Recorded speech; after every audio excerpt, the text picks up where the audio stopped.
Welcome to our beautiful session of power of now.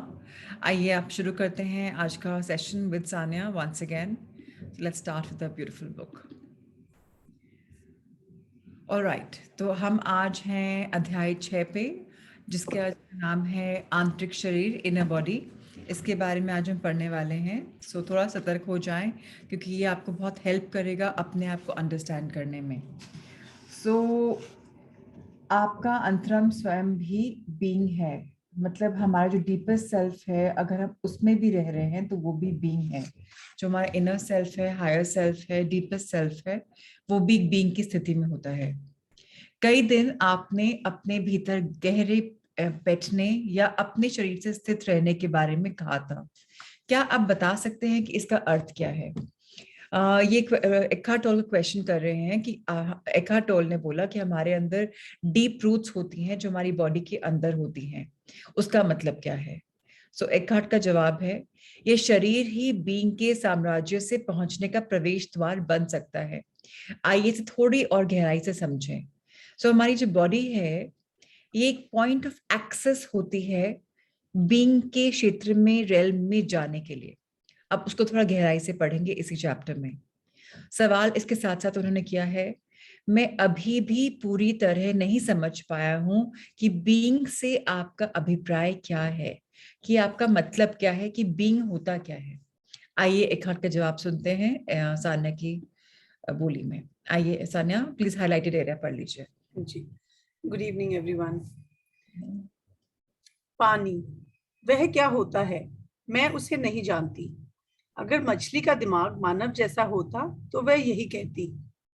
अच्छा होगा अगर आप बीइंग को समझने की कोशिश करना बंद कर दें। आपको पहले ही बीइंग की काफी झलक मिल चुकी है, लेकिन मन तो हमेशा ही इसे ठूस ठास कर एक छोटे से डिब्बे में भर देने और फिर उस पर एक नाम का ठप्पा लगा देने की फिराक में रहा करता है। लेकिन ऐसा किया नहीं जा सकता। बीइंग ज्ञान का, जानकारी का विषय नहीं हो सकता, क्योंकि बीइंग में कर्ता और कर्म दोनों एक दूसरे में विलीन हो जाते हैं। बीइंग को नाम और रूप के पार सदा विद्यमान मैं हूं की तरह अनुभूत किया जा सकता है।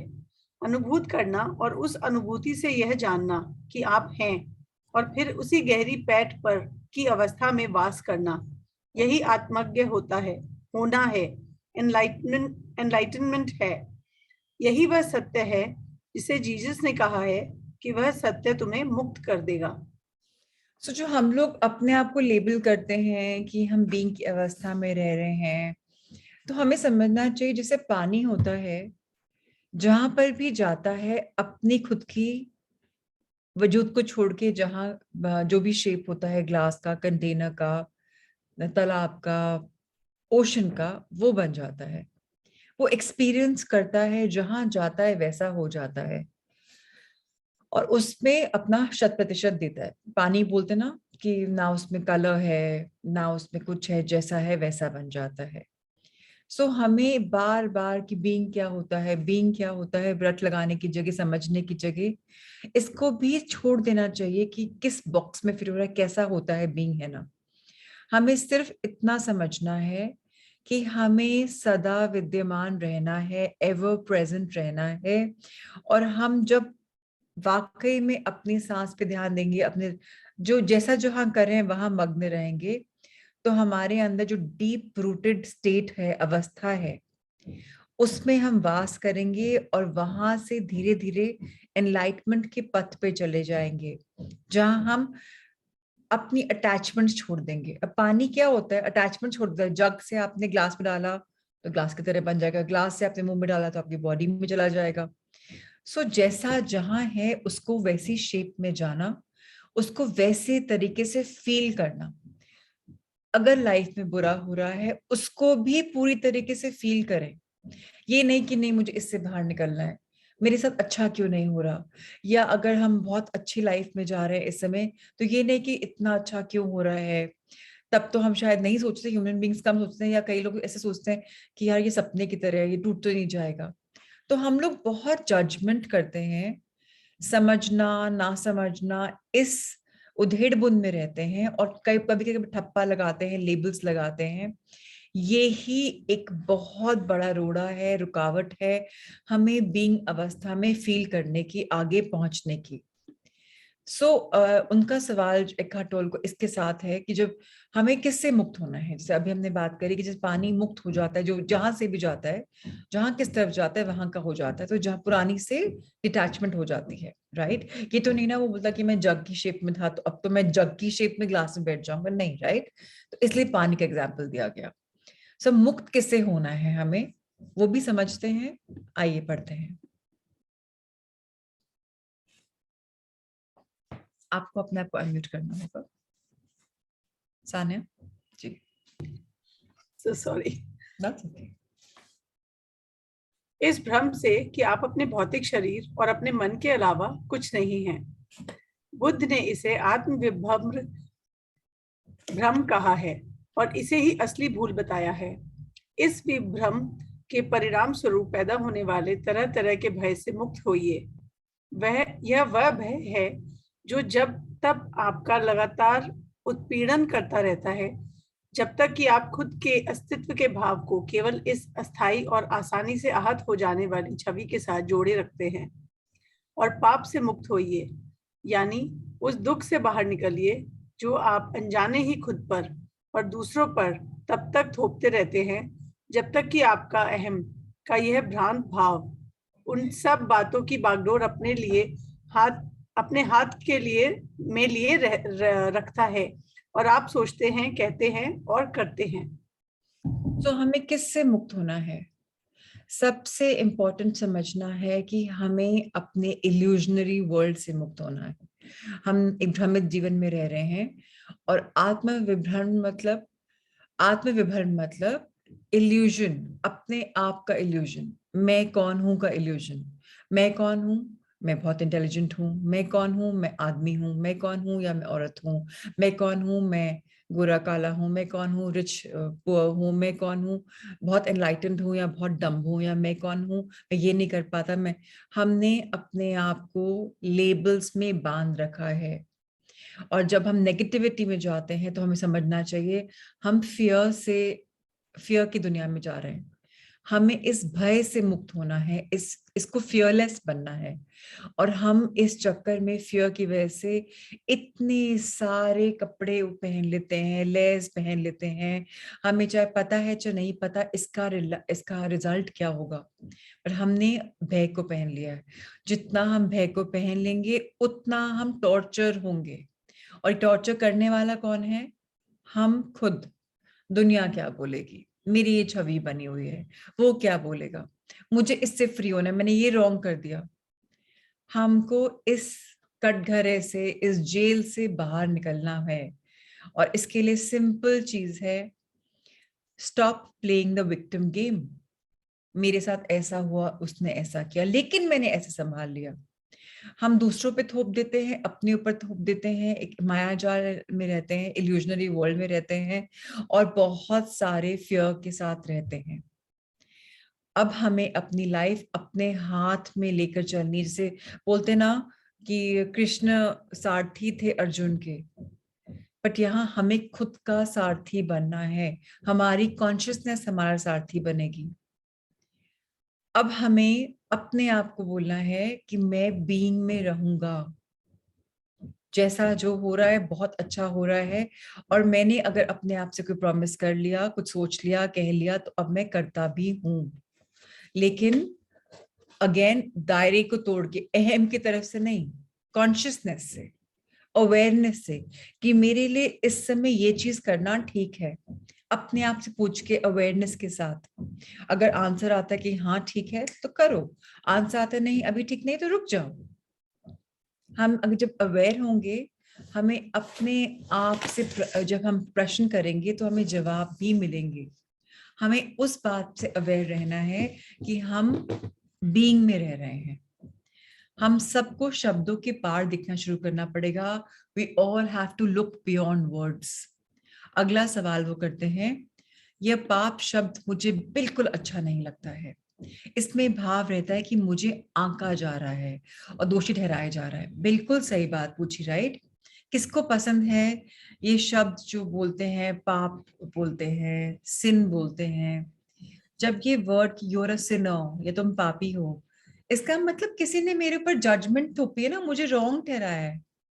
किसको पसंद होगा कि कोई किसी को बोल दे भैया तुम रॉन्ग हो, तुम पापी हो, तुमने रॉन्ग किया है? नोबडी वांट्स दैट, किसी को पसंद नहीं है। तो एकार्ट टोल का जवाब है 3-4 पैराग्राफ्स में कंबाइन। पहला पैराग्राफ लंबा है लेकिन उसको पढ़ते हैं सो दैट हम अगले पैराग्राफ को में जा पाए। जी प्लीज पढ़े। मैं यह समझ सकता हूँ, सदियों से अज्ञान, गलतफहमी और नियंत्रण करने की इच्छा के कारण बहुत से भ्रामक दृष्टिकोणों और व्याख्याओं की परतें कुछ शब्दों पर चढ़ती चली गई हैं, जैसे पाप शब्द। लेकिन उन शब्दों में सच का फुट फुट तो शामिल रहता ही है। अगर आप उन व्याख्याओं के पार जाकर उस शब्द को देख पाने में समर्थ रहते हैं और इसलिए उस सच को नहीं पहचान पाते हैं जिसकी ओर कि वह शब्द संकेत कर रहा होता है, तो आप उस शब्द का प्रयोग मत कीजिए। शब्दों के सही स्तर पर ही अटके मत रहिए। कोई भी शब्द किसी अर्थ तक पहुंचने का एक साधन मात्र होता है और कुछ नहीं।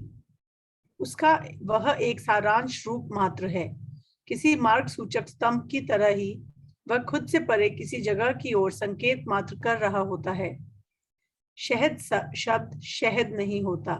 शहद के बारे में आप जितना चाहें अध्ययन कर लें, बातचीत कर लें, लेकिन उसे तब तक सचमुच नहीं जान सकेंगे जब तक कि आप उसे चख नहीं लेते। और जब आप उसे चख लेते हैं तब वह शब्द आपके लिए उतने महत्व का नहीं रह जाता। तब आप उस शब्द के साथ ही चिपके रहना पसंद नहीं करेंगे। इसी प्रकार ईश्वर शब्द पर आप लगातार और जीवन भर सोच विचार कर सकते हैं, बातचीत कर सकते हैं, लेकिन क्या इसका अर्थ यह है कि जिस वास्तविकता की ओर यह शब्द संकेत कर रहा है आप उसे जान गए हैं या उसकी झलक आपको मिल गई है? किसी शब्द से चिपके रहना उस मार्ग सूचक स्तंभ के साथ या एक मानसिक छवि के साथ एक जुनूनी जुड़ाव हो जाने जैसा है।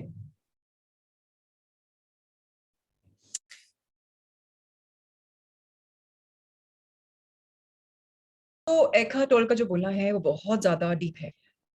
ऑब्वियसली किताब डीप है इसलिए वो समझा भी रहे हैं हमें। वो बोल रहे हैं कि बीत गई, सदियां बीत गई, हमारा कोई दृष्टिकोण, हमारा कोई पर्सपेक्टिव, हमारी डेफिनेशंस हैं, हम किसी गलतफहमी के हैं, हम इग्नोरेंट हैं, अज्ञान हैं, हम सच से बहुत परे हैं। और ऐसी जाल में फंस के हम ऐसा शब्द इस्तेमाल करते हैं पाप के, बिकॉज हमें तो हम बहुत जल्दी जजमेंट, तो पापी है, इसने सही नहीं किया, इसने सही किया। और हम इस वर्ल्ड में जब फंस जाते हैं तो बाहर निकलना हमें नहीं आता। अब हमें इन के जाल में फंसने की जगह रियलिटी को समझना चाहिए। रियलिटी क्या है? प्रेजेंट में रहना। अब प्रेजेंट में रहेंगे तो हम किसी भी वर्ड से फ्री हो जाएंगे। जैसे वो बोलते हैं हनी हनी नहीं है, कैसा क्यों बोलते हैं इंग्लिश में? हिंदी में चलो शहद शहद अलग बोलते हैं, बट इंग्लिश वर्जन है वो बोलता है हनी इज नॉट हनी। अब एक हनी होता है जो है, और एक हनी होता है जिसको एस हनी, क्योंकि उसमें मिठास होती है तो कंपेयर करते हैं। इसीलिए एक अपनी वाइफ को या वाइफ अपने हस्बैंड को कई बार, अब इसका मतलब ये हनी ऐसा बोल रहा है, ये बोल रहा है, ये ऐसा बोल रहा है, तीनों सही हैं, लेकिन कौन सा एकदम सही है कोई बताने वाला नहीं है। सो हमें इतना अध्ययन, इतना डीप नहीं फंसना है समझने के लिए।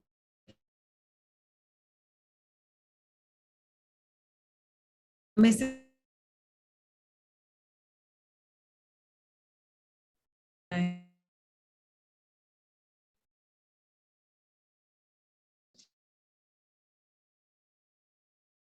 जब हम संग है और लगता है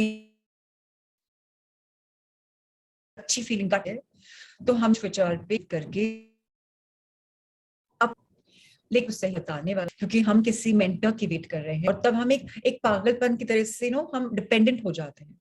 एक्चुअली भगवान ने जब हमें बनाया था वाला जिसने भी बनाया है, हमें सिंगल बनाया था। हम अकेले आए हैं, अकेले जाएंगे। जर्नी पे हम डिपेंडेंट क्यों हो जाते हैं? हमें तो ऐसा सीकर बनना चाहिए जो जो आ रहा है उसका हम ले लें और उसके साथ में चलते चलते हम सीखना तीसरे से कुछ जैसे अल्टीमेटली सीखना हमारा काम है, राइट? तो हम इस कर्म को करना चाहिए with full integrity, power of now में लेकर। ये नहीं टीचर अभी कुछ बता रहा है हमें, फॉर एग्जांपल मैं स्कूल में ट्रिग्नोमेट्री पढ़ रही हूँ बट दिमाग मेरा फिजिक्स या बायोलॉजी या केमिस्ट्री में जाए। नो, जहां जो कर रहे हैं 100% करेंगे तो हम कभी भटकेंगे नहीं। बहुत ज्यादा इंपॉर्टेंट है इसको समझना। एक्चुअली आज मैं घर पे नहीं हूँ तो सेशन में यहाँ पर हमेशा इंटरनेट की प्रॉब्लम आती है, इसीलिए कई बार प्रॉब्लम आती है। लेट्स सी कि आगे कर पाते हैं कि नहीं सेशन। ज्यादा प्रॉब्लम आएगी तो डिसकंटिन्यू करना पड़ेगा बिकॉज कनेक्शन ऐसा ही है। Sania keep letting me know in the chat box की वॉइस में एक्चुअली प्रॉब्लम क्या दैट्स व्हाई है। I was raising my my connection hand. Is poor today. ये पूरा समझ ही नहीं आया कुछ हाँ नहीं, पैराग्राफ, वो कुछ भी नहीं समझ आया। बहुत चलो टूट टूट की आवाज आ रही थी एक्चुअली।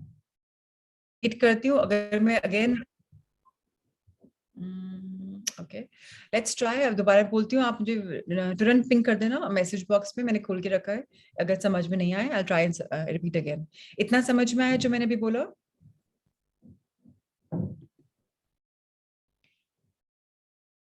नहीं समझ में आ रहा किसी को? एक्चुअली बीच बीच में ब्रेक हो रहा था, देन स्पीड अप हो रहा था, तो कंटिन्यूटी नहीं बनी। Broken sentences we could hear. चलिए एक बार मैं एफर्ट करती हूँ, अगर सपोज समझ में आए तो कंटिन्यू कर लेंगे, नहीं तो फिर हम लोग मंडे को मिलेंगे। Let me try. तो मैं जब पूरी इस चैप्टर में लिखा हुआ है कि हम डिफरेंट पर्सपेक्टिव में डिफरेंट डेफिनेशंस में फंस जाते हैं। किसी ने कुछ बोला, किसी ने कुछ बोला, किसी ने कुछ बोला, तो हम उस पैराडाइम में उसमें फंस के रह जाते हैं। जैसे इसमें एग्जाम्पल दिया है, शहद शहद नहीं होता। इंग्लिश जो इसका अनुवाद है, हनी इज नॉट हनी। तो हनी क्या है? हनी जो बी देती है, मधुमक्खी देती है, वो हनी होता है, शहद होता है। अब हम कई इसको ऐसे भी बोल सकते हैं, is as sweet as honey, मतलब हनी वर्ड यूज हुआ लेकिन उसकी मिठास से कंपैरिजन हुआ। अब एक हस्बैंड अपनी वाइफ को, वाइफ अपने हस्बैंड को हनी बोल सकती है, एज ए इंडियरमेंट संबोधन दे सकती है। तो अब क्या हनी सही है? ये या ये? नहीं, हम में से कोई नहीं जान सकता। मेरा सत्य मेरे लिए सत्य है, आपका सत्य आपके लिए सत्य है। हम कहाँ फंस जाते हैं जब हम इस आध्यात्मिक दुनिया में आते हैं और हम एक ट्रैक से अलग हो जाते हैं। हम भूल जाते हैं कि हम सबके अंदर ईश्वर वास करता है और हमें अपने आप से सोच विचार कर एक सवाल करना चाहिए, बातचीत करनी चाहिए, और जो मेरी वास्तविकता है वो मुझे संकेत मिल रहा है और मुझे उसको पढ़ना आना चाहिए। अगर वही प्रॉब्लम, सपोज सेम समस्या है, सानिया के पास सेम समस्या है, मेरे पास सेम समस्या है, दोनों का जवाब सेम नहीं हो सकता। मैं अपने उत्सव से पूछूंगी, मुझे एक आंसर आएगा, सानिया अपने उत्सव से पूछेगी, उसको एक आंसर आएगा। तो हम दोनों का सेम नहीं हुआ। लेकिन हम कहाँ अटक जाते हैं? हम सोचते हैं कोई मेंटर आएगा, कोई दार्शनिक इंसान आएगा और वो मुझे आकर ऐसा कुछ बता देगा जो मैं फॉलो करूंगी और वो मेरे लिए परफेक्ट हो जाएगा। ये ही सुसाइडल है, ये ही प्रॉब्लमैटिक है जब हम यहाँ फंस जाते हैं। सो हमें वास्तविकता के साथ अनुभव करना चाहिए। क्या पॉसिबिलिटी आ रही है कुछ पता नहीं, अवेयर रहना चाहिए, अपना संबंध अपने आप से गहरा करना चाहिए, प्रेजेंस में रहना चाहिए। जब हमें कभी तकलीफ हो, आंखें बंद करके सवाल करना चाहिए, और बेसवाल करने से पहले 5-7 बार डीप इन आउट ब्रीदिंग कर लीजिए। कई बार शब्दों के जाल में फंस जाते हैं। फॉर एग्जाम्पल, मैंने भी फोन पे 5 लोगों से एक बात करी बट आपने मुझे देखा नहीं, वीडियो कॉल नहीं थी। अब मेरा लहजा क्या था बोलने का? पहले इंसान ने कुछ समझा, दूसरे ने कुछ, तीसरे ने कुछ, चौथे ने शायद तीसरे और चौथे ने सेम समझ लिया। अब किसी का समझना रॉन्ग नहीं है, मेरा बोलना रॉन्ग नहीं है, लेकिन हमारी सुनने की कैपेसिटी और हम कितना रेडी हैं ग्रहण करने के लिए, उस पर डिपेंडेंट करता है। सो अगेन, हम सीकर्स हैं, हमारे पास बहुत सारे टीचर्स आएंगे, हमें फिक्स नहीं होना है कि ये टीचर बेटर है, ये टीचर बेटर है, ये बेस्ट है, ये वर्स्ट है। नो, हमारा काम है सबसे सीखना और फिर वो करना जो हमें ठीक लगता है। हिंदी में कहावत है, सुनो सबकी करो अपनी। सो इस बात पे हमें फिक्स रहना चाहिए कि हम इस जर्नी पे सीख रहे हैं। और जब हमने बोलना शुरू कर दिया मेरे को तो सब पता है, बस बंटा ढार हो गया, हम पावर ऑफ नाउ में नहीं है। क्यों? क्योंकि बस हम में तो अहम आ गया। जब कभी हमारे अंदर अहम आए, फॉर एग्जाम्पल कोई आपको फोन करे कि भाई छाया तुम तो आजकल बहुत अध्यात्म में आए हो, तुम्हें तुमसे एक प्रॉब्लम पूछनी है, और तुम्हें लगे अरे वाह देखो मैं तो बता सकती हूँ वही प्रॉब्लम। जब मुझे कोई फोन करे, अगर मैं छाया हूं, तो मुझे सिर्फ अपने उस सब से पूछना है कि मेरे मुंह से जो वाणी निकले, जो गाइडेंस निकले, वो आत्मा के लेवल पे निकले। मैं सिर्फ निमित्त मात्र हूँ, चैनल हूँ। अहम नहीं आना चाहिए मुझे। मैं कुछ भी नहीं हूं और मैं सब कुछ हूं।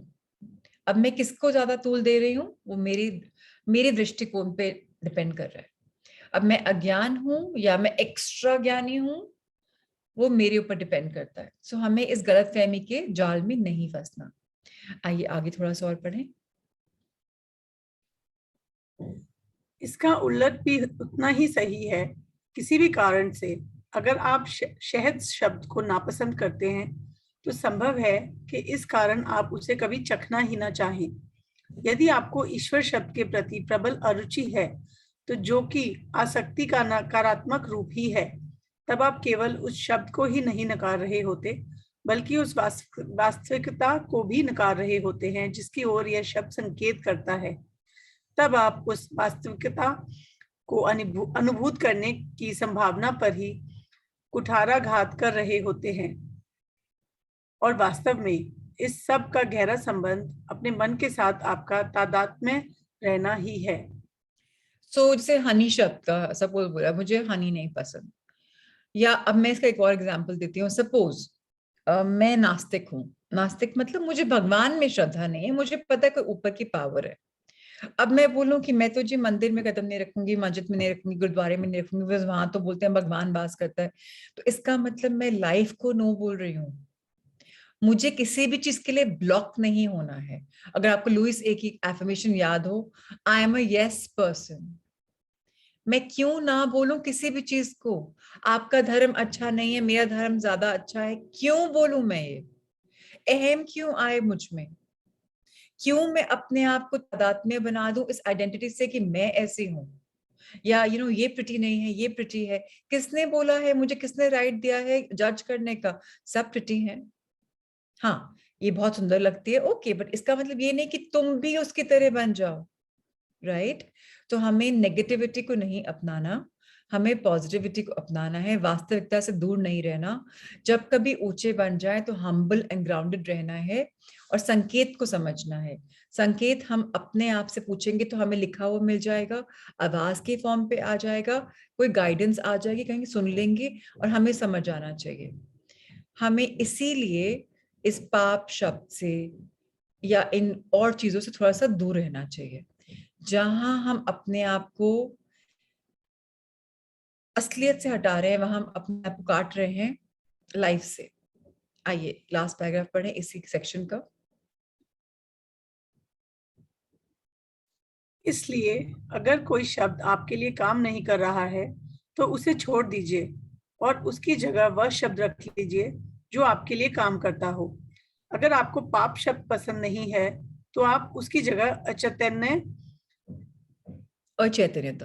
अचैन्यता अचैतन्यता नहीं, एक्चुअली मिसप्रिंट है। अचैन्यता हाँ। अचैन्यता हम्म। अचैन्यता या पागलपन रख सकते हैं। वह आपको सत्य के निकट ले जाएगा, उस शब्द के पीछे स्थित वास्तविकता के निकट ले जाएगा। उपेक्षाकृत अपेक्षाकृत उस शब्द के जिसका की दीर्घ काल से दुरुपयोग होता आ रहा है, जैसे पाप, फिर आपको अपराध भाव होने की संभावना भी नहीं रह जाएगी। ओके, पहली बात तो ये वर्ड अचैतन्य था, मिसप्रिंट है। सो इसमें बात हो रही है कॉन्शियसनेस की या मैडनेस की, पागलपन की बात हो रही है। सो हमें अगेन किसी वर्ड, सपोज हमें कोई वर्ड नहीं पसंद है, इतना उसे लगाव नहीं करना कि मुझे पसंद नहीं है, छोड़ दीजिए ना यूज करना, किसी और जगह एनर्जी कॉन्सेंट्रेट कर लीजिए जो आपके लिए वर्क करता है। For example, don't talk like this बोलने की जगह टॉक लाइक दिस। अगर एफर्मेशन में आपके लिए बात करना पसंद है तो वैसे कर लीजिए। जो पसंद है वैसे ले लीजिए, पागलपन नहीं होना चाहिए हमें। कोई सपोज आपको आके अपनी प्रॉब्लम बता रहा है और आप बोलते हैं तुम प्रॉब्लम पे बहुत एक्सपैंड करते हो, भैया पॉजिटिव बात करना शुरू करो। हमें इतना पागलपन हो गया है अध्यात्म का कि हम गुरु माता गुरु पिता बन जाते हैं। उस इंसान की पूरी प्रॉब्लम तो सुन ले, हम समझ ले वो कैसे बोल रहा है, और फिर समझाएं उसको आगे कि मैं, मेरे साथ जब ऐसे हुआ था तो मैंने ये किया था और मेरे लिए वर्क किया, तुम्हें अगर ट्राई करना ठीक लगता है तो ट्राई कर लो। हम क्या करते हैं, हम ओपिनियंस देते हैं। हम क्या करते हैं, हम गाइडेंस देते हैं।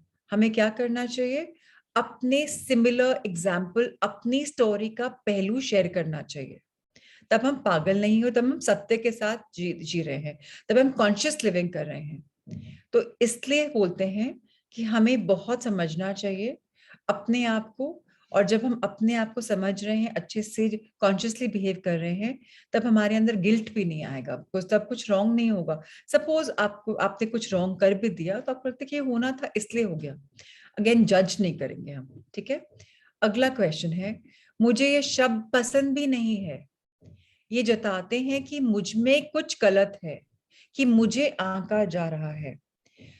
सो अगेन अगेन अगेन, जब हमें नहीं पसंद कि तुम रॉन्ग हो, तुमने ये रॉन्ग किया, हमें कोई जज कर रहा है, तो हम सेम किसी के साथ क्यों करें। अगर आपने, किसी ने आपसे ओपिनियन भी मांगी है, आपको एक मेंटर या सीनियर भी देखा है, तो आपको फिर भी ग्राउंडेड रहना है, और आपको क्या शेयर करना है, अपनी स्टोरी, अपने एग्जाम्पल्स। किसी की स्टोरी को अगर आप सुनाएंगे तो उसमें वो पावर नहीं आएगी, वो इमोशंस भी नहीं आएंगे। सो अगेन बहुत इंपॉर्टेंट है हमें समझना, कोई भी नहीं चाहता कि उन्हें जज किया जाए, और जो बोल रहा होता है वो भी एक्चुअली नहीं चाहता कि दूसरे को वो इंसल्ट करे कई बार। बट कई बार लोग सोचते हैं कि डांट के ही लोग समझाते हैं, वो सबसे बड़ी भूल है हमारी। जो प्यार समझाया जा सकता है वो डांट से नहीं समझाया जा सकता।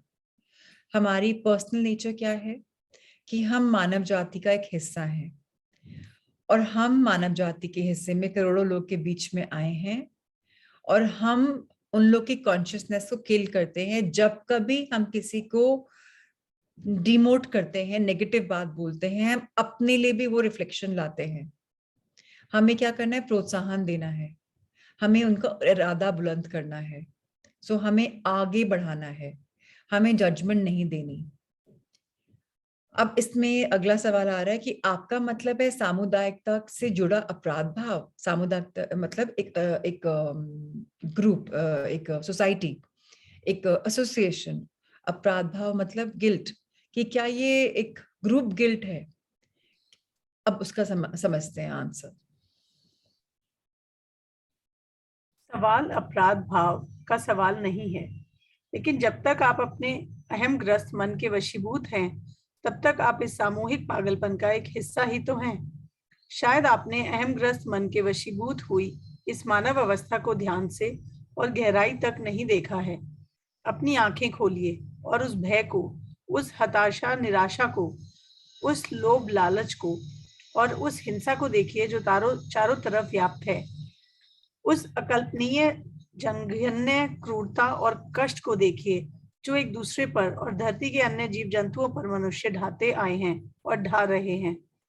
आपको इसकी निंदा आलोचना करने की आवश्यकता नहीं है, केवल अवलोकन कीजिए।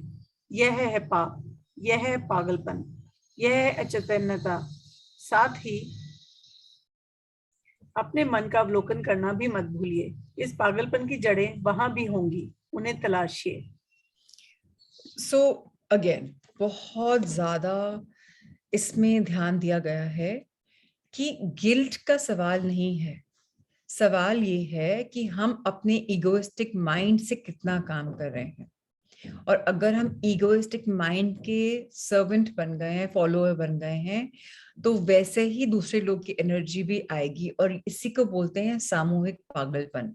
बिकॉज अगर मैं इगोइस्टिक हूं तो मेरे आसपास के लोग भी प्रीटी मच वैसे ही धीरे धीरे बन जाएंगे, मेरी फैमिली और सब लोग।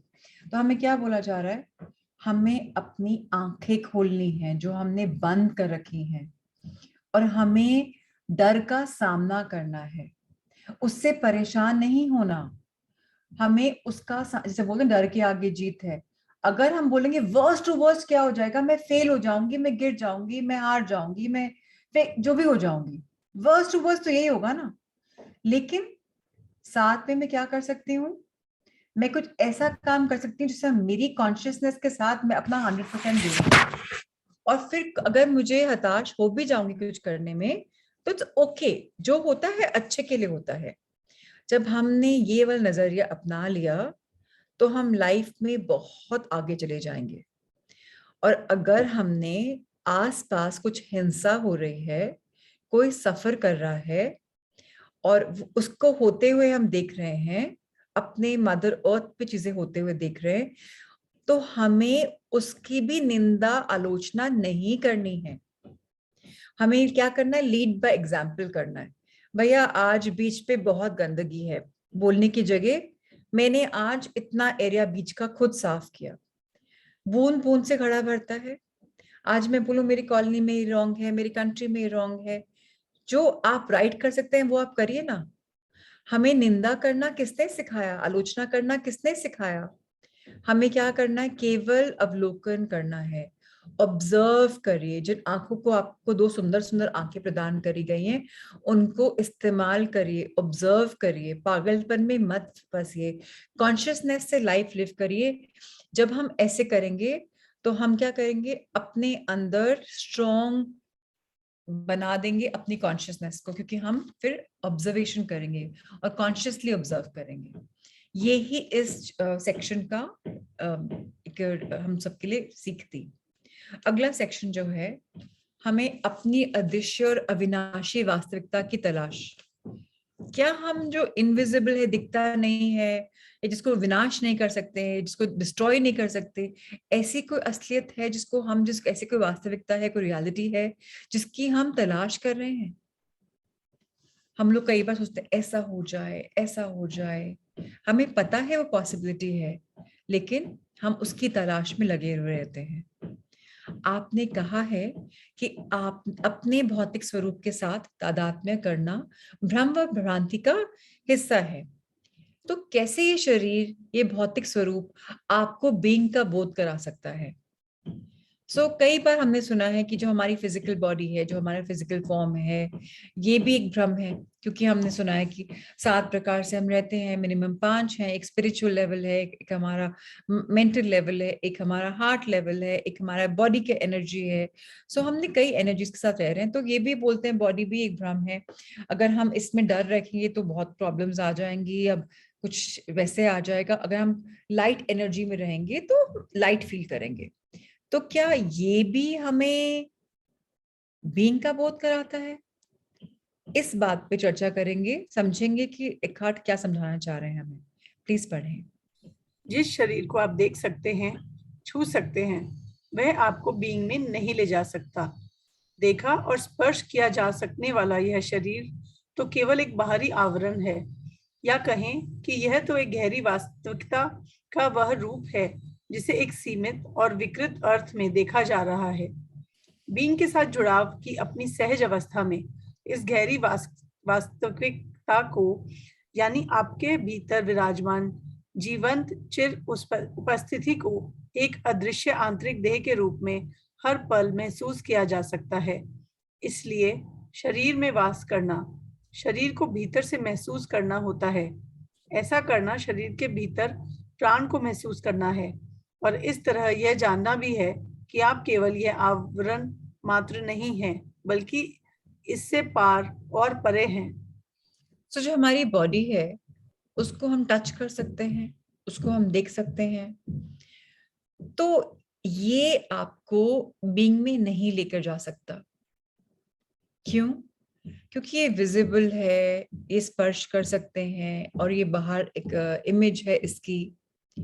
लेकिन डीपर रियलिटी क्या है, सत्य क्या है, हमारे अंदर जो है वो सत्य है। अगर हम उस सत्य के साथ बैठेंगे तो इस बॉडी में कुछ बीमारी चल रही है, कुछ तो हमें वो भी फील नहीं होगी, बिकॉज हम इससे डिटैच हो जाएंगे। अभी हमें इस बॉडी से, इन कपड़ों से, इन बालों से, स्किन से बहुत जुड़ाव है, बहुत जुड़ाव है। मेरी बॉडी, मेरी स्किन, मैंने पहले भी एग्जांपल दिया, आज फिर एग्जांपल देती हूँ। अगर मेरे बाल में, मेरे सपोज मेरे बालों की लेंथ 20 इंच है और मैंने उसमें से 4 इंच आज सोचा कि मैं कट करवा देती हूँ, अनहेल्दी बाल हो रहे हैं। जब तक वो 4 इंच बाल मेरे बॉडी में है, मेरे बॉडी का पार्ट, मेरे बाल, और जहां वो उस तरह लगाया, काटा कैंची लगाई नाई ने, जमीन पे छी छी छी छी, हटाओ, झाड़ो इसको, हमें जुड़ाव बंद हो जाता है, क्योंकि अब वो मेरे बाल नहीं है, अब वो कचरा है, कटे हुए बाल है, गंदे बाल है। इसी तरीके से हमें समझना पड़ेगा कि इतना जुड़ाव अच्छा नहीं है मेरे लिए। मुझे कनेक्ट होना है, ऑफ कोर्स होना है, लेकिन अपने कॉन्शियसनेस से, अपने अंदर के प्रेजेंस से, जो मेरी बॉडी के अंदर है। और जब मैं उससे कनेक्ट करूंगी, तब मैं उतना ही इस बॉडी को या आगे पीछे चीजों को कम महत्व देना शुरू कर दूंगी। तब मैं खाना नहीं खाऊं चलेगा मुझे, पर मैं मेडिटेशन नहीं करूं नहीं चलेगा मुझे। ऐसी स्टेज में हम लोग कितने लोग हैं जो बोले कि नहीं, खाना नहीं खाए चलता है, मेडिटेशन बहुत इंपॉर्टेंट है, 1 घंटा कम सोने चलता है, लेकिन मेडिटेशन बहुत इंपॉर्टेंट है। वो तब आएगा जब हमें अपनी कॉन्शियसनेस से लव हो जाएगा, हम अपने अंदर के भीतरी प्राण को महसूस कर सकेंगे, अपने ब्रेथ वर्क में इतना बिजी हो जाएंगे कि हमें लगता है वो भी हील करेगा। तो इसलिए हमें समझना चाहिए कि आउटर फॉर्म पे हम कई बार फंस जाते हैं, हमें इनर फॉर्म को समझना है। आगे और सरल हो जाएगा, अगला समझते हैं। लेकिन यह तो उस यात्रा की शुरुआत भर है जो कि आपको नीरवता, निश्चलता और शांतता के साम्राज्य में इतनी गहराई तक ले जाएगी जहां तक कि आप अभी तक गए ही नहीं थे। लेकिन ये नीरवता, निश्चलता और शांतता अत्यधिक शक्ति स्पंदित जीवन से ओतप्रोत होंगी। आरंभ में आपको इसकी केवल कुछ क्षणभंगुर झलक ही मिलेंगी, लेकिन उन्हीं के जरिए आपको यह बोध होता जाएगा कि यह विचित्र संसार में, जो कि जन्म और मृत्यु के बीच दोलायमान रहता है और जो थोड़े ही समय रहने वाले सुखों और उनके पीछे पीछे चले आने वाले दुखों वाला है और अंततः विनष्ट होने वाला है, ऐसे संसार में आप एक बेकार और बेमतलब का केवल एक पुर्जा मात्र नहीं है। आपने बाहरी आवरण के तले अपने बाहरी आवरण के तले आप किसी ऐसी चीज से जुड़े हुए हैं जो कि इतनी विशाल, इतनी परिमेय और पवित्र है कि उसे समझना, अभिव्यक्त करना या बताना संभव नहीं है। हालांकि इस समय मैं बता भी रहा हूं, मैं इसे इसलिए नहीं बता रहा हूं कि मैं आपको बताऊं और आप विश्वास कर लें, बल्कि इसलिए कि आप इसे स्वयं जान सकें। सो अगेन, हमारी लाइफ में हमें फिजिकल बॉडी मिली है, इसका मतलब इम्पोर्टेंस तो है, राइट? अगर फिजिकल बॉडी नहीं मिली, अगर इम्पोर्टेंट नहीं होता तो बॉडी क्यों मिलती? लेकिन जितना हम डीप जाएंगे, गहराई तक जाएंगे और हम अपने इनवर्ड जर्नी करेंगे, उतनी हमें लाइफ में क्या मिलेगी? नीरवता मिलेगी। उतनी, जैसे हम बहुत स्टिल हो जाएंगे, ठहराव आ जाएगा हमारे अंदर, हम पीसफुल फील करेंगे, हमारे अंदर एक नई टाइप की ऊर्जा आएगी और हम बहुत वाइब्रेंट हो जाएंगे। जितने हम स्पिरिचुअल होंगे उतने हम वाइब्रेंट होंगे, ये नहीं शांत रहेंगे बट वाइब्रेंट रहेंगे। आपके अंदर एक एनर्जी आ जाएगी। और अगर आपने बॉडी पे बहुत ध्यान देना छोड़ दिया और अपने इनर बॉडी पे रियलाइज करना शुरू कर दिया, अपने मेडिटेशन पे, ब्रेथ वर्क पे, तो ऑटोमेटिकली आप बाहर से सुंदर भी लगेंगे। आपके रिंकल्स, फ्रेकल्स खत्म हो जाएंगे, आपके अंदर ग्लो आ जाएगी, क्योंकि अब आप इनर वर्क कर रहे हैं। जैसे बोलते हैं ना, एक घर हो, उसको बाहर से लीपा पोती कर दिया आपने, एकदम सॉलिड बना दिया, पर अगर उसके अंदर सीलन है तो सीलन बाहर आएगी ना। पर अगर वो घर की जड़ें एकदम सॉलिड है, फाउंडेशन बहुत बढ़िया है, तो बहुत सालों तक वो शाइन रहेगी घर में बाहर। तो हमें इनर वर्क पे वर्क करना है, जहां हमें कई क्षणभंगुर, बहुत ही कम देर के लिए वो एकदम सत्य दिखेगा कि बहुत मजा आएगा, लेकिन समझना इंपॉर्टेंट ये है, चाहे ये हमें मीनिंगलेस लगे या मीनिंगफुल लगे, हमें इस जर्नी पे चलते चले जाना है। डेथ आएगी, बर्थ आएगा, हमें इससे बहुत विचलित नहीं होना। कुछ शॉर्ट लिव प्लेजर्स आएंगे, अगर वो हमारे लिए इंपॉर्टेंट है उनको लिव करें, अगर इंपॉर्टेंट नहीं है उनको हटा दें। क्यों? सपोज अगर आज मुझे कोई बोलता है ये ले लो, बट मुझे पता है कल मेरी सुबह खराब होगी, मैंने रात को ड्रिंक ले ली तो मॉर्निंग में ऐसा सर दर्द है, तो मैं क्या इसको नहीं लूं तो चलेगा? मुझे मेरे लिए क्या मीनिंगफुल है? सुबह की साधना खराब होती है वो ज्यादा मीनिंगफुल है कि अभी ड्रिंक लेना ज्यादा इंपॉर्टेंट है? सिंपल एग्जाम्पल दिया मैंने, आप अपने लिए अपने एग्जाम्पल अपने आप देखें। आपके अंदर जो है उसको ना आप मेजर कर सकते हो, कहते हैं ना अहम ब्रह्मास्मि, आई एम द यूनिवर्स। आप इतने विशाल हैं, इतने अपरिमय हैं, इतने पवित्र हैं, आपको कोई मेजर नहीं कर सकता। आप इतने सीक्रेट हो, इतने प्योर हो, तो आपको अपने आप को समझना चाहिए। आप क्या हैं आपको कोई बता भी नहीं सकता। एक्काटोल भी ट्राई कर रहे हैं बट इतना इजी नहीं है। आप अपने आप को समझोगे कि आप क्या हैं, और जब आपने इस बात पे विश्वास कर ली कि मैं अपने अंदर की जर्नी पे जा रहा हूँ, जा रही हूँ, तो आप स्वयं इस पथ पे चल पड़ोगे और आप देखोगे कि कितने सारे मैजिक्स होंगे। बस इतना ध्यान रखना है कि हमें ग्रैटिट्यूड, हमें माइंड में ईगो के बिना lots of love and gratitude से अगर हम रहेंगे तो हमारी लाइफ में हम अंदर की जर्नी पे ज्यादा जा पाएंगे और बाहर ऑटोमेटिक चीजें अच्छी होनी शुरू हो जाएंगी। आइए एक और पैराग्राफ पढ़ें जी। जब तक आपका मन, आपका समूचा अवधान हड़पता रहेगा, तब तक आप बीइंग से कटे ही रहेंगे। जब तक ऐसा होता है, और अधिकांश लोगों के साथ ऐसा लगातार ही होता रहता है, तब तक आप अपने शरीर में नहीं होते हैं। मन आपकी सारी चैतन्यता को सोखता रहता है और उसे बदलकर वह अपना माल बना लेता है। आदतन सोचते रहना एक सामूहिक बीमारी बन चुकी है। इसलिए मन की हलचल से ही आपको यह पता चल पाता है कि आप कौन हैं। तब आपकी पहचान, आपका अस्तित्व, चूंकि बीइंग से संबंध नहीं रहता है, इसीलिए वह हमेशा ही खुद को खतरे में महसूस करने लगता है और हमेशा ही कुछ ना कुछ चाहिए वाली मानसिकता में रहने लगता है, जो कि एक प्रबल भावना के रूप में भय पैदा करती रहती है। एक चीज जो सचमुच महत्वपूर्ण है, तब वह आपके जीवन से लुप्त हो जाती है, और वह है आपके गहन स्व का बोध, आपकी अदृश्य और अविनाशी वास्तविकता। हम इंडिस्ट्रक्टिबल है, हम अविनाशी हैं, हमें कोई खराब नहीं कर सकता। अगर बॉडी को कुछ कर लिया तो बॉडी हील हो जाएगी, अगर मार दिया तो एक और रूप आ जाएगा। हमारी जो कॉन्शियसनेस है वो हमेशा उसको कोई छू भी नहीं सकता। लाइफ के बाद लाइफ के बाद लाइफ के बाद कॉन्शियसनेस रहती है, लेकिन उस कॉन्शियसनेस के साथ हम रहते हैं क्या? सवाल वो है। हमें तो कॉन्शियसनेस विरासत में मिली है, सबके पास मिली है और सबको खूब मिली है, क्योंकि वो भगवान का अंश है, वो सोल है, वो आत्मा के साथ साथ आती है, तो वो तो हमेशा हमेशा रहती है। लेकिन हम इतने ज्यादा ह्यूमन बिहेवियर में चले जाते हैं, अब ये चाहिए, अब ये चाहिए, अब ये चाहिए, अब ये चाहिए, और जब ये चाहिए वाली फीलिंग आती है तो डर भी आता है। ऐसा नहीं हुआ तो क्या, वैसा हो गया तो, अच्छा ऐसा हो गया तो। हम ना एक आदत बन गई हमारे में सोचने की। तो जब हम ज्यादा सोच विचार में चले जाए ना, हमें अपने आप को बाहर पुल करना चाहिए। नहीं, मैं बहुत सोच विचार में जा रहा हूँ, अब मुझे ब्रेथ वर्क करना है, डीप करना है, ब्रीदिंग पे लग जाए, उस पे ऑटोमेटिकली आप बीइंग में आ जाएंगे। हमें अपनी लाइफ में उसको इम्पोर्टेंट बनाना है। लाइफ को इम्पोर्टेंट कैसे बनाना है? कॉन्शियसली लिव करके, डर से बहुत दूर, अपने आप से अवेयर होके, अपने उच्च स्तर से अवेयर होकर, तब जाके हमें बहुत कुछ मिलेगा। आइए एक और पैराग्राफ पढ़ते हैं। अपनी बीइंग के प्रति चैतन्य रहने के लिए आपको अपने मन से अपनी चैतन्यता को वापस लेने की आवश्यकता है। आध्यात्मिक यात्रा आरंभ करने के लिए सबसे बुनियादी कामों में से एक काम यही है। यह चैतन्यता की उस विपुल मात्रा को स्वतंत्र कर देगा, और जो कि अभी तक मजबूरन सोचने की लत में उलझी रहा करती है।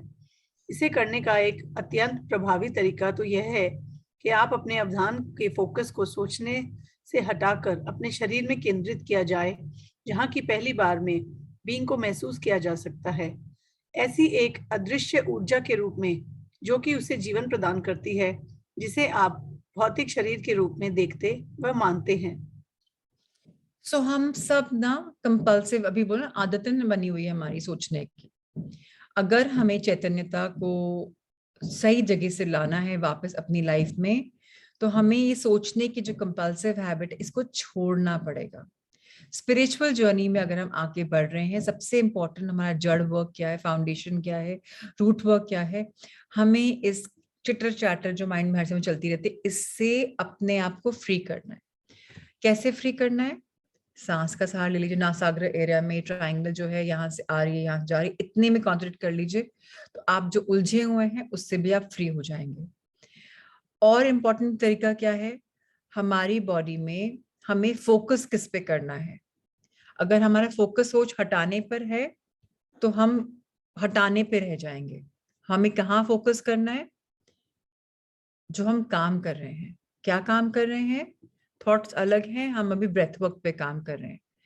जहां हमने वो करा, ऑटोमेटिकली जो इनविजिबल एनर्जी जोन हमारे आसपास है, उसको लाइफ मिल जाएगी, वो हमें लाइफ दे देगी, और फिजिकल बॉडी में आप ट्रांसफॉर्मेशन देखोगे। आप देखोगे कि वो माय गॉड कितना अच्छा लग रहा है। हमें इन चीजों पे वर्क करना है। लास्ट सेक्शन आज का एक और पढ़ते हैं। उसका नाम है अपने आंतरिक शरीर के साथ जुड़ना। कैसे हम अपनी इनर बॉडी के साथ वननेस ला सकते हैं, कनेक्ट कर सकते हैं। आइए इसको पढ़ते हैं। कृपया इसे अभी ही करके देखें। इस अभ्यास के करने में आंखों को बंद करना मदद करेगा। बाद में जब शरीर में होना आपके लिए सहज और सरल हो जाए, तो फिर आंखें बंद करने की आवश्यकता नहीं रह जाएगी। अपना पूरा ध्यान, पूरा अवधान अपने शरीर में ले जाइए। अपने शरीर को अंदर से महसूस कीजिए। क्या वह जीवंत है? क्या आपके हाथों में, बाहों में, पैरों में, आपके पेट में, वक्ष में जीवंतता है? क्या आप उस सूक्ष्म ऊर्जा क्षेत्र को महसूस कर रहे हैं जो कि आपके सारे शरीर में व्याप्त है और उसके हर अंग को, हर कोशाणु को संपदित जीवन देता है? क्या आप इसे समूचे शरीर के हर अंग में एक साथ और एक ही ऊर्जा क्षेत्र की तरह महसूस कर सकते हैं? कुछ समय तक अपने आंतरिक शरीर को महसूस करने पर अपना फोकस बनाए रखिए। इसके बारे में सोचना शुरू मत कर दीजिए। आप जितना अधिक फोकस रखेंगे, यह अनुभूति उतनी ही सबल और स्पष्ट होती जाएगी। ऐसा लगेगा जैसे हर कोशाणु अधिक सजीव होता जा रहा है। और अगर आपकी कल्पना शक्ति तेज है, तो आपको ऐसा भी लग सकता है जैसे आपका शरीर प्रदीप्त हो रहा है। हालांकि ऐसे अभ्यास को आपको अस्थायी रूप से ही मदद कर सकते हैं, लेकिन इसीलिए किसी भी ऐसी उभरती छवि पर ध्यान देने की बजाय उस पर अधिक ध्यान दीजिए जो आपको महसूस हो रहा है। कोई छवि इतनी भी सुंदर और सबल क्यों ना हो, वह एक रूप आकार में ढल चुकी है, इसीलिए अधिक गहरे उतरने की संभावना वहां बहुत कम रह जाती है। अब जब हम साउंड ऑफ साइलेंस करेंगे, हमें क्या करना है वो मैं दोबारा एक्सप्लेन करती हूँ। इक्खा टोल ने बताया है, और आप चाहें तो मैं आपको गाइड कर दूं, अब चाहें तो आप खुद करें, बेटर तो रहेगा आप खुद करें। तो हमें क्या करना है? अपनी आंखें बंद कर लेनी है। आप चाहें तो अभी साथ में कर लीजिए, let's do it together, easy हो जाएगा आप सबके लिए। प्लीज आंखें बंद करें। Okay, great. Sound of silence सुनने की कोई चेष्टा करें।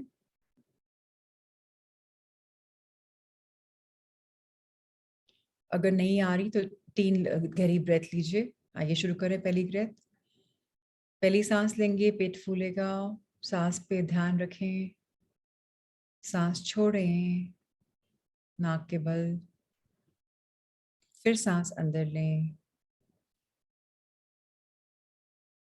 सांस छोड़ें, सांस अंदर लें, सांस छोड़ें।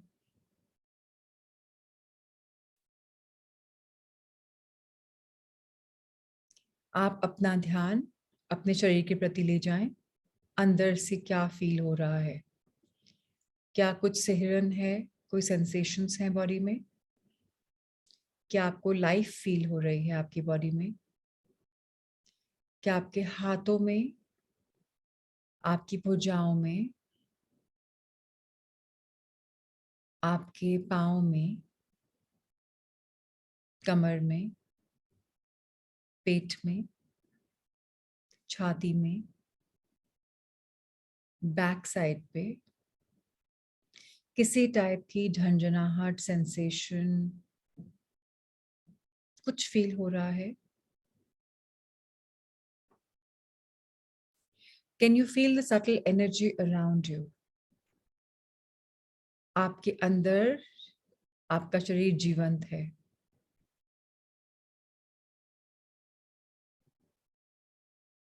आपके शरीर के अंदर एनर्जी है।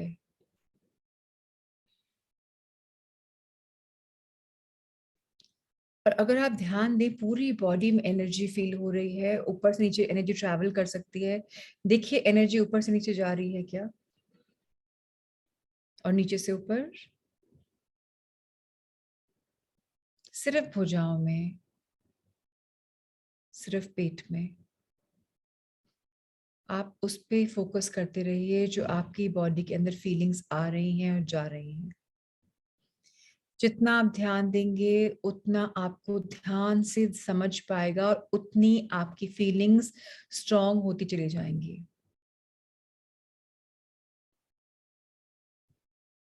आपकी बॉडी अलाइव हो रही है और एनर्जेटिक हो रही है। शायद आपको दिखे कि आपकी बॉडी के अंदर शायद कोई लाइट है।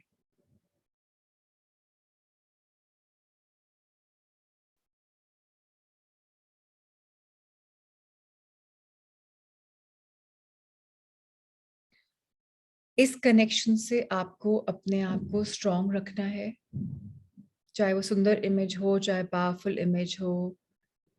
किसी को ना नहीं बोलना।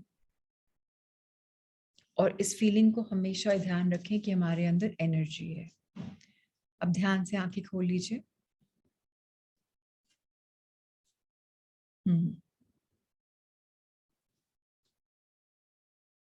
आज का लास्ट पैराग्राफ पढ़ लेते हैं जी। अपने को महसूस करना आकार रहित, समय रहित और था रहित होता है। उसमें आप हमेशा ही गहरे और गहरे जा सकते हैं। अगर आप भी इस अवस्था में बहुत कुछ नहीं महसूस नहीं कर पा रहे हैं, तो उसी पर अपना पूरा ध्यान व अवधान दीजिए जो कि आप महसूस कर सकते हैं। हो सकता है कि आपके पैर में या हाथ में हल्की सी झंझनाहट महसूस हो रही हो। इस समय के लिए यही काफी है। उस एहसास पर फोकस कीजिए। आपका शरीर जीवंत हो रहा है। बाद में हम इसका और अभ्यास करेंगे। अब अपनी आंखें खोल लीजिए, लेकिन कमरे में इधर उधर देखते हुए भी थोड़े बहुत अवधान को शरीर की आंतरिक ऊर्जा पर केंद्रित रखे रहिए। आपका आपकी रूप आकार वाली पहचान और सार तत्व वाली पहचान के, यानी आपके सच्चे स्वरूप के बीच के सीमा द्वार पर ही रहा करता है। इसके साथ अपने संपर्क को कभी मत तोड़िए। हमें सिर्फ ये समझना चाहिए कि हमारी बॉडी जो है वो एक्चुअली इनर बॉडी है, उसमें कोई आकार नहीं है। वो लिमिटलेस है, वो फॉर्मलेस है। उसको कोई समझ नहीं सकता, था रहित है, अनफैथमेबल, नहीं समझ में आ सकता। बहुत गहरी है, जितना गहरा चाहते हैं उतना गहरा उतर सकते हैं, क्योंकि आप अंदर से ब्रह्मांड की तरह हैं। जितना भी आप डाल लें, आप और डालने की अवस्था में हैं। अगर आप अपनी बॉडी में अच्छी एनर्जी फील कर, टिंगलिंग फील करें, सेंसेशन फील, झंझनाहट फील कर रहे हैं, बहुत है। इसका मतलब आपके अंदर प्राण है, आपके अंदर एनर्जी है। और इसी एहसास पे हमें फोकस करना है कि हम अलाइव हैं, ये हमें गिफ्ट मिला है। अभी हमने अभ्यास किया, बाद में भी करते रहिए। धीरे धीरे तो आपको खुली आंखों से भी आप बॉडी स्कैन कर सकते हैं। जब हम विपश्यना करते हैं, हम तो 12 दिन यही करते हैं, ऊपर से नीचे, नीचे से ऊपर, इस पार्ट में, उस पार्ट में, सेंसेशन सेंसेशन सेंसेशन, उसी को ऑब्जर्व करते हैं। वो आती है तो अगर कई बार होता है ना कि भाई लगे कि भाई खुजली हुई, खुजली भी नहीं करना अलाउड है हमें वहां पर, क्योंकि हमें बस फोकस किस पे करना है, एनर्जी पे। हमें इस बात को समझना है और इस बात को पहचानना है, यही हमारा सच्चा स्वरूप है। यही है जो टाइमलेस है, और इसी से हमें कनेक्टेड रहना है हमेशा हमेशा हमेशा। आज के लिए इतना ही। जब आप लोग ने मेडिटेशन करी, कितने लोग को सेंसेशन आई? चैट बॉक्स में डालें।